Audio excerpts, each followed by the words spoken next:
नमस्कार, राधे कृष्णा।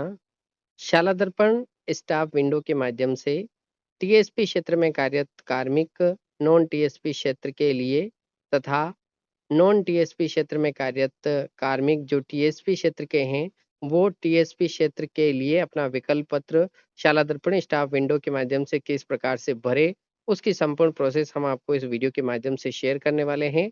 आपसे अनुरोध रहेगा वीडियो को लास्ट तक ज़रूर देखें। साथ ही यदि आपने अभी तक हमारे यूट्यूब चैनल को सब्सक्राइब नहीं किया है, तो नीचे सब्सक्राइब के बटन पर क्लिक करें, बेल आइकन को प्रेस करें क्योंकि हम आपके लिए इसी प्रकार के वीडियो बनाते रहते हैं। साथियों,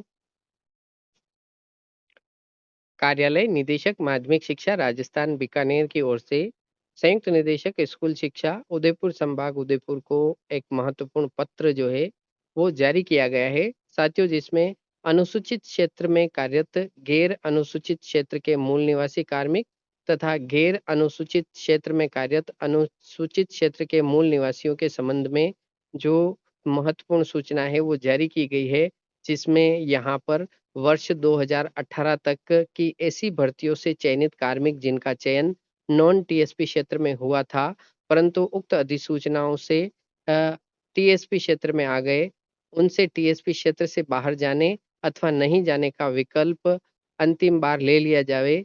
ऐसे कार्मिक जो टीएसपी क्षेत्र के मूल निवासी है तथा नॉन टीएसपी क्षेत्र में आवेदन किया व उनका चयन नॉन टीएसपी क्षेत्र में हुआ है, का उनके आवेदन पर प्राथमिकता से स्थानांतरण या समायोजन टीएसपी क्षेत्र में किया जाए। तो इसके लिए साथियों एक मॉड्यूल तैयार किया गया है शाला दर्पण पोर्टल पर। उक्त मॉड्यूल के द्वारा कार्मिक जो है शाला दर्पण स्टाफ विंडो आईडी और पासवर्ड द्वारा अंतिम बार अपना विकल्प पत्र जो है वो प्रस्तुत कर सकते हैं।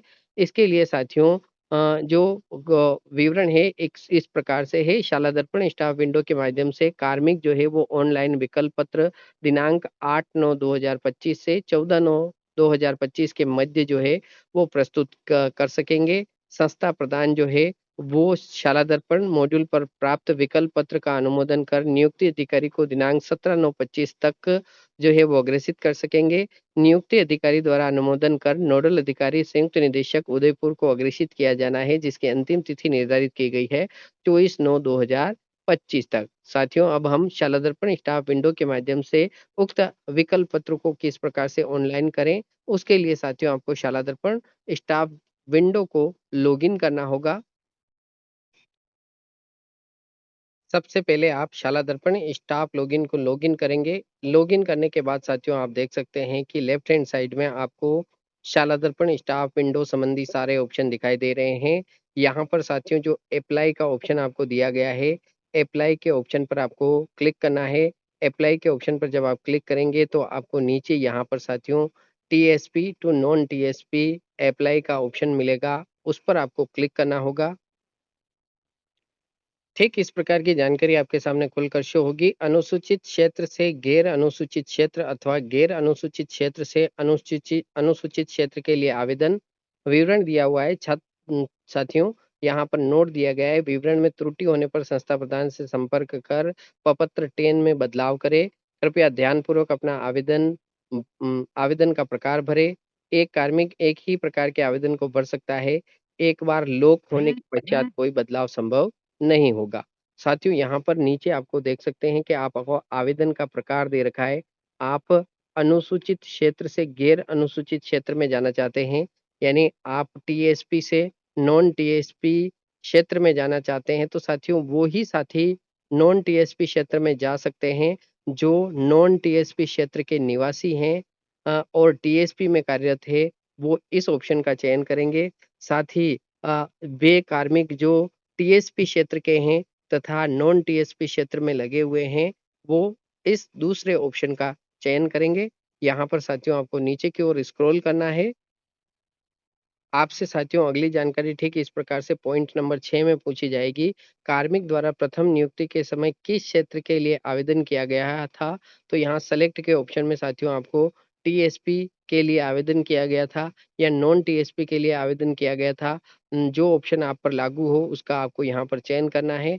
चयन करने के पश्चात साथियों यहाँ पर नीचे पॉइंट नंबर 9 में साथियों आपको यहाँ पर जो नियुक्ति का प्रकार जिला स्तर या आरपीएससी, तो यहाँ पर अगर आप आरपीएससी से सीधी भर्ती के लिए चयन हुए हैं, तो आपको इस ऑप्शन का चयन करना है। सीधी भर्ती अन्य के लिए अगर आप चयनित हुए हैं, तो आपको यहाँ पर दूसरे ऑप्शन का चयन करना है। चयन करने के बाद साथियों यहाँ पर आपको जो आपका नियुक्ति आदेश है, वो यहाँ पर अपलोड नियुक्ति आदेश के इस आइकन पर क्लिक करके आपको अपना नियुक्ति आदेश जो है, वो अपलोड करना होगा। यहाँ से साथियों आप नीचे की ओर स्क्रॉल करेंगे, स्क्रॉल करने पर पॉइंट नंबर 12 में आपको काम करना है कि आपको वर्तमान पद पर चयन का प्रकार यहाँ पर सेलेक्ट करें। आपका वर्तमान पद जो है वो डीपीसी टीएसपी है, डीपीसी नॉन टीएसपी है, RPSC TSP, RPSC non TSP, सीधी भर्ती अन्य टीएसपी, सीधी भर्ती अन्य नॉन टीएसपी, यानी जो आप पर लागू हो उसका आप यहाँ पर चयन करेंगे। वर्तमान पद पर चयन का प्रकार यानी आपने जो वर्तमान पद धारित किया हुआ है, उस पर आपका डीपीसी से चयन हुआ है या सीधी भर्ती से चयन हुआ है, उस ऑप्शन का आप यहाँ पर चयन करेंगे। चयन करने के बाद साथियों नीचे आपका गृह जिला जो है वो शो होगा। मंडल या जिले की वरिष्ठता विलोपन की सहमति, अगर आप सहमति जो है वो देते हैं, तो ये आपको यहाँ पर यस पर क्लिक करना है, अगर नहीं देते हैं तो नो पर क्लिक करना है। साथियों वर्तमान में कार्यरत टीएसपी जिले का जो मंडल है, वो आपको यहाँ पर भरा हुआ शो होगा। वांछित मंडल या जिले का विकल्प भरें, तो यहाँ पर साथियों 2 मंडल दिए हुए हैं, पाली मंडल और उदयपुर मंडल। जब आप यहाँ पर संबंधित मंडल के ऑप्शन पर क्लिक करेंगे, तो आपके सामने यहाँ पर जो है वो जिला खुलकर शो होगा।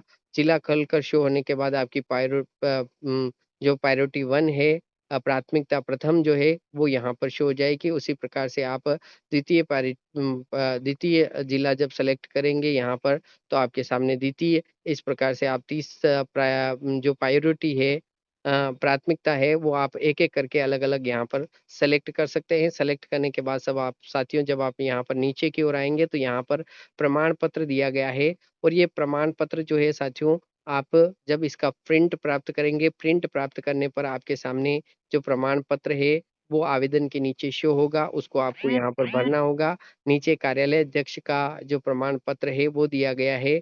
प्रमाणित किया जाता है कि कार्मिक गैर अनुसूचित क्षेत्र का निवासी है और उपयुक्त सूचना के आधार पर इनका रिकॉर्ड व्यक्तिशः जो है वो मिला लिया गया है, सही है। इस प्रकार का जो प्रमाण पत्र है, वो आपके संस्था प्रधान आपको देंगे। संपूर्ण फॉर्म को अच्छी प्रकार से आप चेक करेंगे। चेक करने के बाद साथियों यहाँ पर नीचे जो सबमिट का ऑप्शन दिया गया है, सबमिट के ऑप्शन पर आपका क्लिक करेंगे तो आपके द्वारा भरा हुआ जो फॉर्म है वो सक्सेसफुली सबमिट हो जाएगा।